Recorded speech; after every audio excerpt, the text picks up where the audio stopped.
Hello everyone, welcome back to my channel. I'm Dave Strohmeyer with Saddle Up Shooting, your host. Today I hope I have a good one for you.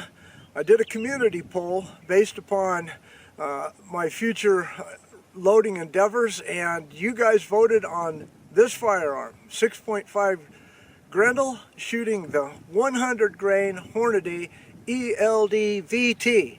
Now, the target is set up at 100 yards. I'm using two different powders. I hope you enjoy this. I'm still getting over my walking pneumonia, but that's in God's hands. But shooting is in my hands, and yours. So let's go ahead and get to shooting.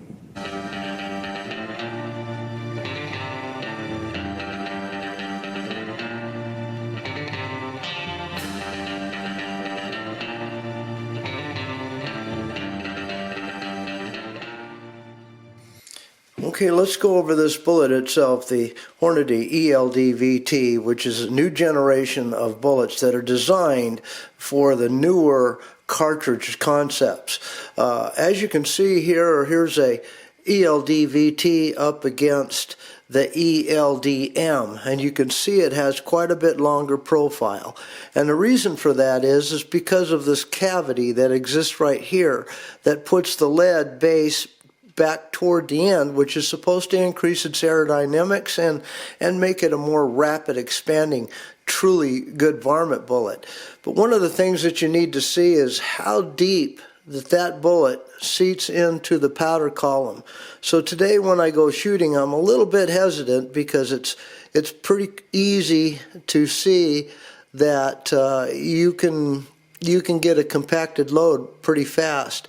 Now, one of the things that you do need to know if you're going to use this bullet is what Hornady recommends, and that is a twist rate on your rifle of 1 to 8. It does have a very high ballistic coefficient of 0.448. All right, well, I've got them loaded up, so let's go ahead and get out to the range and get to shooting and testing. But I am a little bit concerned because these compacted loads happened 2-3 grains below what's listed in the manual as max load. But I did go to max, so we're going to check it out. See you soon.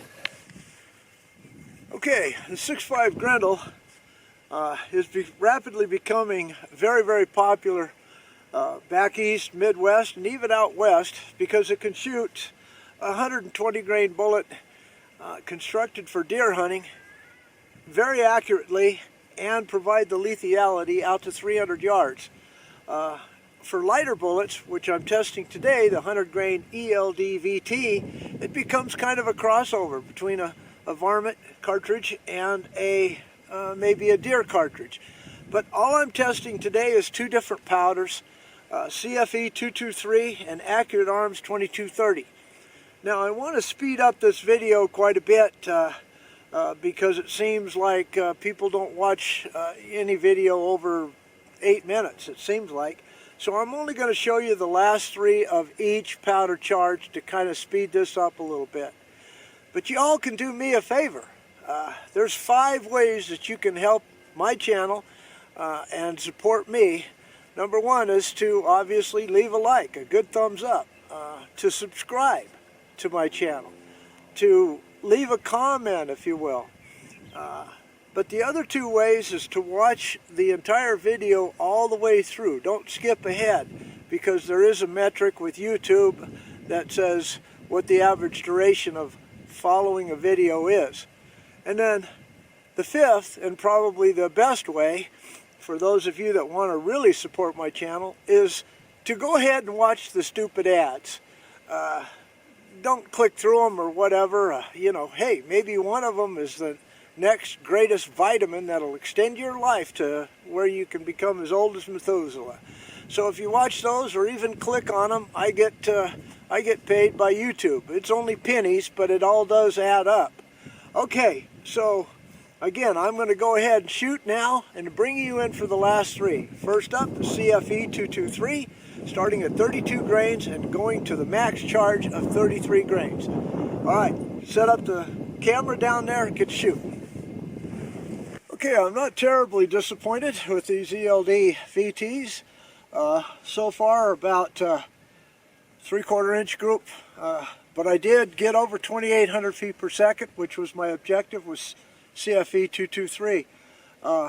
These are not shooting as good as my 100 grain VMAXs.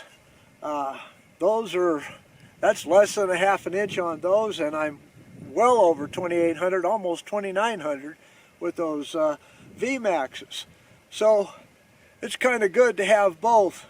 This bullet would be more suitable for longer range shooting because of the high ballistic coefficient and the bullet construction that I will show you here. And then I'll go ahead and shoot the last 3 shots, and let's go ahead and finish up with the CFE-223. Alright, 33 grains. That's the max compacted load according to Hodgdon's manual. Alright.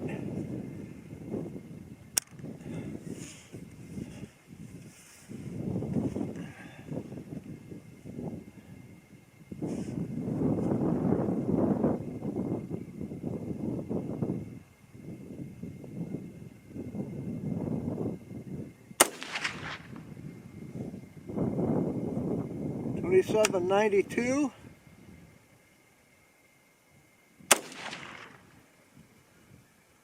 $28.31.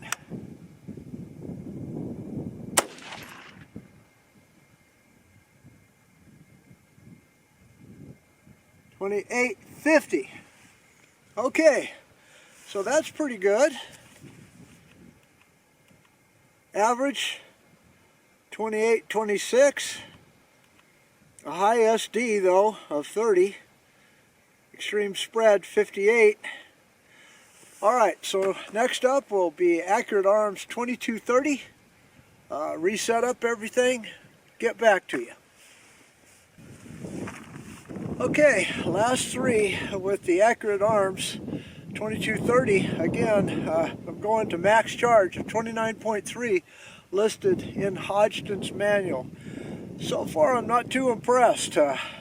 Don't know what it is. All I know is that my cases are really sooty.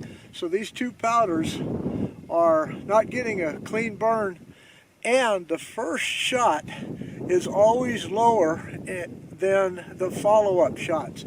That may be because of the AR-15. Let me know in the comment section if that's your findings as well. Alright, this is a 24-inch Bear Creek Arsenal upper on my Anderson lower. I have a 5x27x50 O-Hunt scope, my favorite. And let's go ahead and do the last 3 shots. That last average was 27.22, so about 50 to 60 feet slower than the CFE-223. Alright, here we go.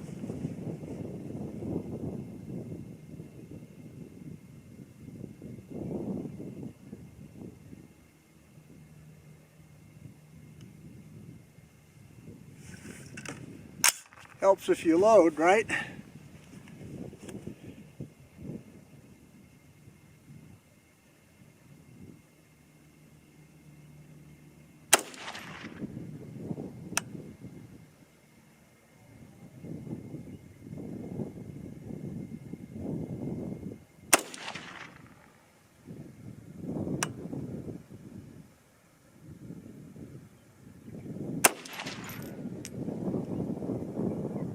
Alright, that looks to be the best group of the day, and that last shot was 27.67. Okay, well, let's gather everything up, get back to the barn, analyze everything. All I know is these cartridges, these cases are really, really sooty, sootier than normal.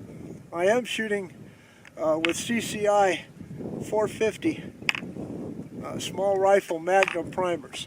Okay, wrap it up.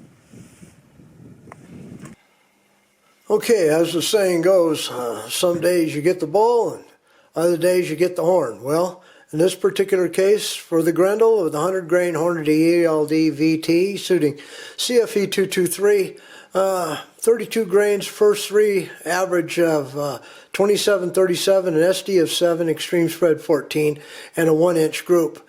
And then a 32.5, the average of a 2804, SD of 10, extreme spread of 21, and a 1-inch group also. And then something happened here. I got a flyer on that one for sure. 33 grains, took it up to 2826, a real high SD of 30, and extreme spread of 58. So I think that must have been a misload because these two were right close together. Okay, then over here now for AA-2230. Okay, first group 1.220, an average of 2689, SD of 15, extreme spread of 30. Then the next three, an average of 0.93 inches, but velocity average 2722, an SD of 11, extreme spread of 23, getting better. Then the best for last, okay, took it up to 2749. The max load was, according to Hodgdon's manual, was 2804. So I was 50 feet per, 50 feet per second short of that. 29.3 SD of 11, extreme spread of 21, and finally a fairly good group of 0.780. Okay, folks. Well, if you enjoyed this, give me a thumbs up. Don't forget to subscribe. Leave a comment if you will. But no matter what, as usual, may God bless you all. See you again next time. Goodbye.